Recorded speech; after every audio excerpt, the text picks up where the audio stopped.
10 News Conference continues with Dr. Jack Warner. He's the interim president of Rhode Island College, and I believe he'd like to keep the job. Welcome. So go ahead and make the pitch. You I was with you at one of the debates, and you like this job. I do like this job. I wasn't sure that I would because I had run systems of higher education, but not an individual campus. But I'm finding I like it very much.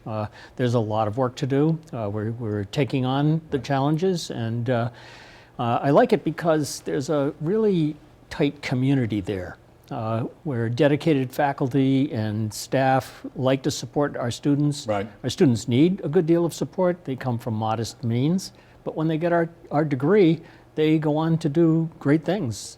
We rank #1 in social mobility in New England of institutions of our type. So we're proud about that, but I do like the community element of leading a campus. You like dealing with the kids and dealing with the faculty? Excellent. Yes, I do. Okay. All right. Do. I bring that up because I had the president of Brown University in. Yeah.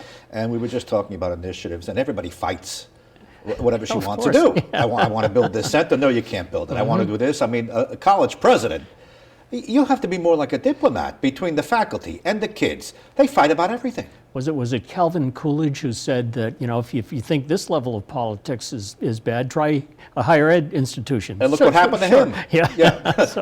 So we, yes, I mean, higher ed ought to be a place where people can express differences of views and manage those discussions in a civil way, respecting difference and making sure that opinions get managed and considered before making final decisions. I'm quite comfortable with that. Well, are you comfortable pushing back, though, against some of the more woke constituencies? I mean, listen, there's some people who don't agree with the pronouns and other things that we see popping up on college campuses. There are some people who blame colleges for every ill in society these days. So how comfortable are you expressing what might be a more middle-of-the-line position or a conservative position? Is that allowed at RIC? Of course it is.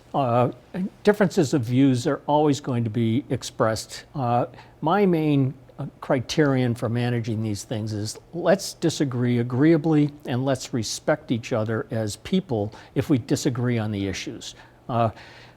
There's a wide range of opinions on most any national issue that you see out there. And the context matters too, because I've worked in a much more conservative state. I was out in South Dakota for 6 years. Views are quite different there from what they are in New England. So, but higher education institutions ought to be crucibles where ideas can be expressed, counter ideas can be expressed, but learn to manage those disagreements in an agreeable fashion. It's something that Congress might consider. Yeah. Well, listen, that's the whole idea. It's supposed to be the Socratic method, where we come to debate ideas, and where division is welcome. But over time, you know that it's evolved to something much different than that. It has. I mean, there is a very liberal constituency on college campuses, and they have an effect on kids who graduate. We've seen it. It's not secret. It's no secret. Yeah, I think, though, that the claims of brainwashing are exaggerated. I think that our classrooms ought to be places where reasonable differences can be expressed and made. And faculty, I think, are careful to manage those discussions without trying to indoctrinate. At least that's been my experience of them. I don't know, let's take one that's divisive on your campus. A bill reintroduced to arm campus police at Rhode Island College and CCRI.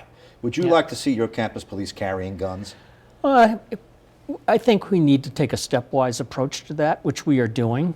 So several things have been done already. They've been trained in pepper spray and in handcuffs as an increment.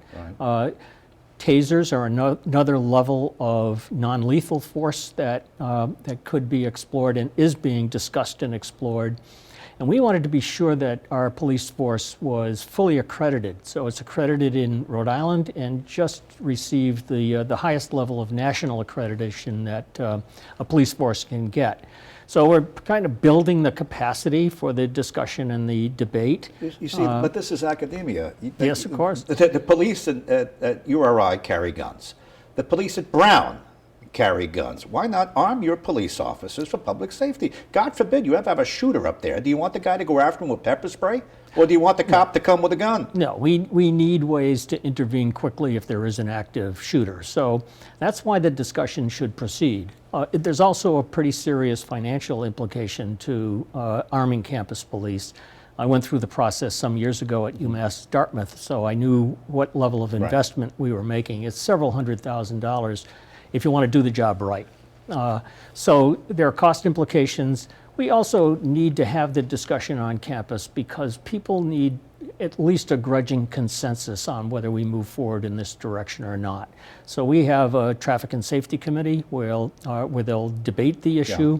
We'll have further discussions with Representative O'Brien on the matter and see if we can come to some agreement about which way is best to proceed. Dr. Jack Warner, are you yes or no?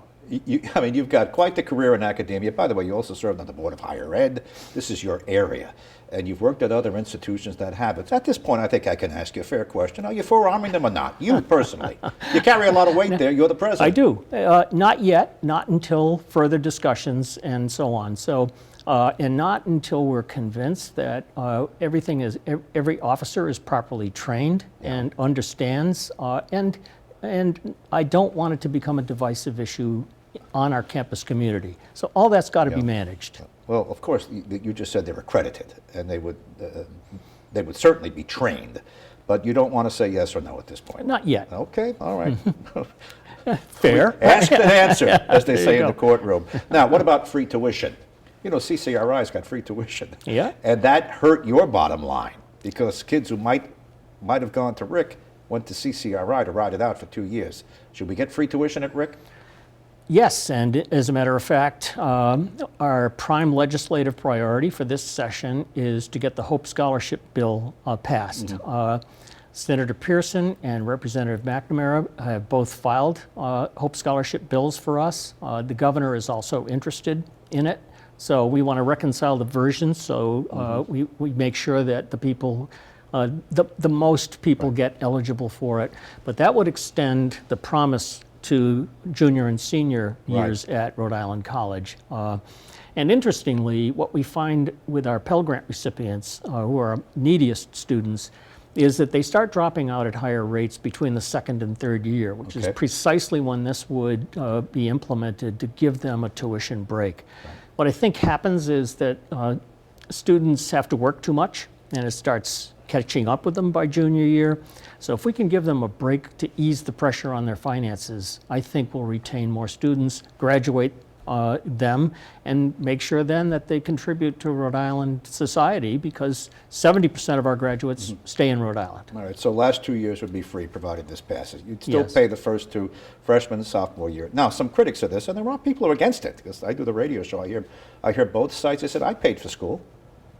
You pay for school too. Take out loans like I did. What, too much free stuff, including 2 years free college now? You already have the Pell Grants, and you already have a bunch of aid is given out at Rhode Island College. It's not like there's no help. So what do you say to that other side? Well, take a look at the numbers. We charge about $11,000 in tuition and fees right now. And Is that complete? All in for tuition and fees for a commuter student. Okay, so 11,000. Room and board is extra for students who live on campus. But students who commute also have living expenses that need to be covered. Pell Grants right now are in the $7,200, $7,300 range. So already there's a gap just to covering the direct costs of attending if you are what's called a zero EFC student, which means expected family contribution is so little that you can't support. So what does a student do? Either has to take out loans or work in order to adjust the budget and be able to pay just the direct cost, never mind putting gas in the car, food on the table, and all those other expenses that go along with it. So we do try to make it easier for students by filling that last gap. The way Promise and Hope work is the last dollar in, so it would cover the gap for that difference and ease the burden. The other thing to know, though, is that there's a merit component to this. They have to maintain a grade point average. They have to be sure to be on track to graduate in 4 years, 2 years at the community college, 4 years for us. So there are performance expectations that go along with that, and who wouldn't want to reward that? No, It's not a giveaway. you earn your keep, so to speak. Yeah. So your $11,000 a year tuition. Board added to that, what does that bring the bill to? Room and board? And you don't have that many boarding students at Rick. It's mostly commuters. No, we are 90% commuter. Okay, so it's not even a discussion there. So you're looking at $44,000 now to get through Rick? All 4 years? All 4 years, All yes. right. And if I cut that in half, it would be $22,000. And with the aid and the Pell Grants and everything else, somebody at home might say, I paid to go to college, and you did too. I bet. Yes, I did. Yeah. I did. So why not make these kids foot the bill, share the burden? Come on.